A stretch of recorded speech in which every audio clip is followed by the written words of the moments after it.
Hello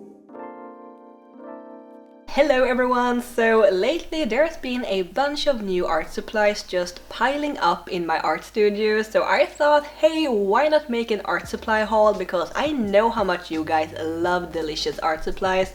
Or is it just me?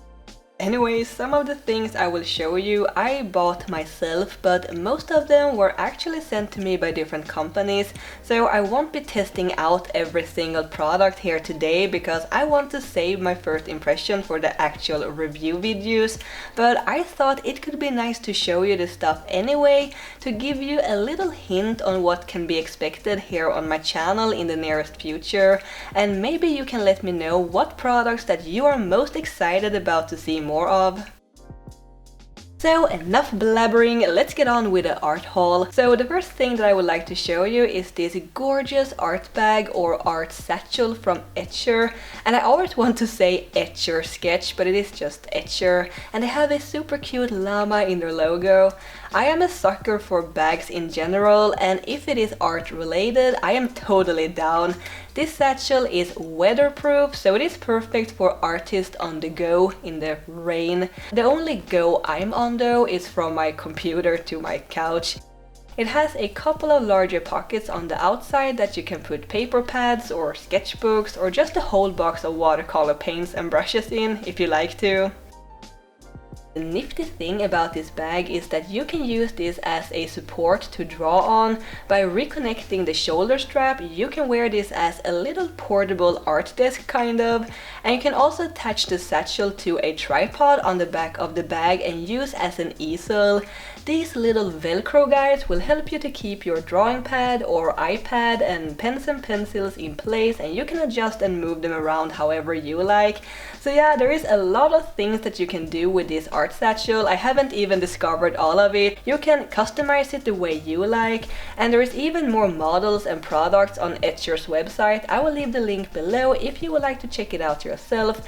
And Etchr has also set up a 10% discount code for you guys in their store, so thanks Etchr, and thanks for sending me this satchel.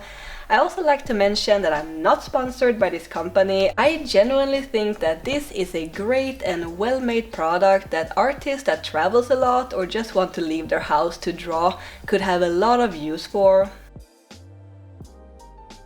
Next I have this super wide and super soft paintbrush, and I think the brand name is Ami perhaps. I have a bunch of brushes from this brand already and I love them. They are very durable and quite inexpensive. I bought this to varnish my acrylic paintings with, and I really hope it will work. Then we have this Pentel Aqua Brush, and that's a tongue twister, with a light black ink. I've actually used this quite a bit, and that is why it isn't in its original packaging.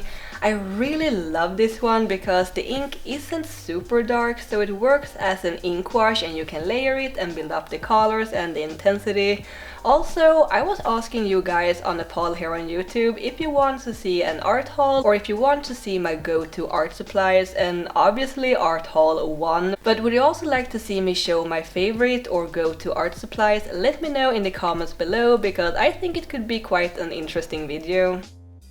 Then we have another Pentel pen, and this is the pocket brush, and I actually bought this for my future testing out brush pens video that I'm really excited about. What bothers me just a little with this pen is that it says it comes with 2 refills, but the barrel is empty, so is it really just 1 refill? Because you aren't really refilling something when it is empty from the beginning, or am I just being very nitpicky about it? So I will let this sit for just a moment while the ink goes down to the brush nib. Then in the meantime, next we have 2 bottles of acrylic ink, one from Amsterdam and one from Liquitex. The pipette end of the Amsterdam ink looks a little crooked. I'm not sure if it's how it's supposed to be, but it just gives it more character, I guess. And when comparing the 2 inks, the purple looks more thick and pastel colored, and the teal or green has a little bit thinner consistency and looks more clear to me. I like the purple color, but I think I do prefer the look and feeling of the Liquitex ink. Then we have this set of Super Stix Metallic or Metallic Super Stix from Jolly, and this really takes me back. I haven't seen this brand since elementary school, I think, and this was gifted to me by a friend from Austria, which is super cool, so thank you. This pencil looks amazing and it shows up really well on black paper. This would be super fun to do an art challenge with perhaps, so let me know what you think about that.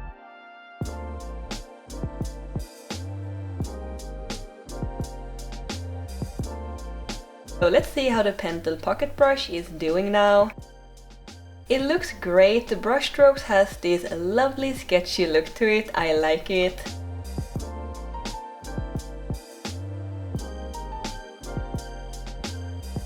Then we have some things from a brand that you might be familiar with, Arteza. First we have this huge set of watercolor tubes, and I haven't really worked a lot with tubed watercolors before, so should you put these in pans? I know that some people make their own palettes with these kinds of watercolors, but I have really only worked with watercolor pans before, so I'm curious to try these.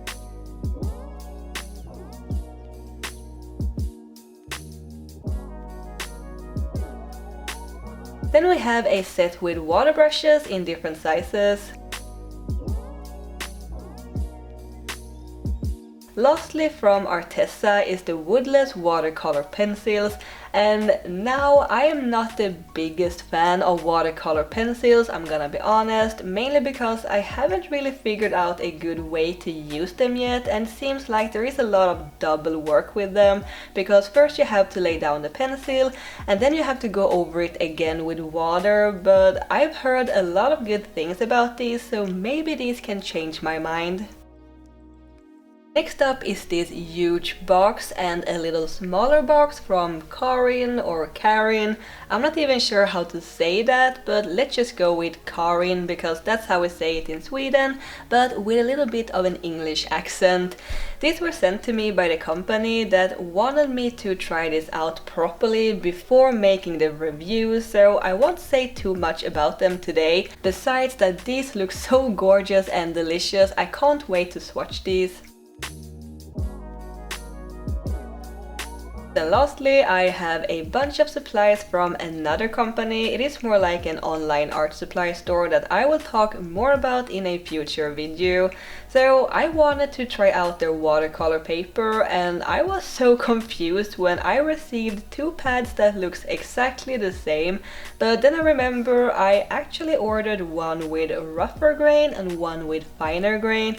I have no idea which one is which though, but I guess I will find out once I open these. Then we have something that I am very excited about, Rembrandt Watercolor Paints. I've always heard a lot about this brand, a lot of good things, but I don't know if it is a very well-known brand though. I haven't really seen any artists here on YouTube using them.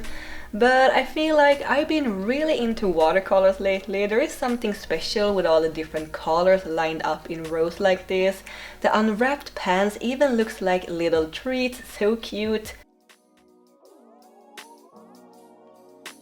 And lastly, another big paintbrush, and this is a size 10. I figured this could be great for backgrounds and stuff when doing washes and filling in larger areas. So that are all the things for this haul. I hope you enjoyed it. I would have loved to try out all the things that I showed you today, but as I mentioned before, I want to save my first impressions for the upcoming reviews and videos, so I hope you are okay with that. But now you at least know a few things that can be expected on this channel in the nearest future. Once again, thanks to Etchr that provides us with a 10% discount in their store. Check out the link below for more of their products. And thank you guys for watching. Don't forget to subscribe to my channel if you're new here, and click on the little bell to get notified every time I post new art and videos, and I will see you next time. Keep drawing my happy cats. Bye!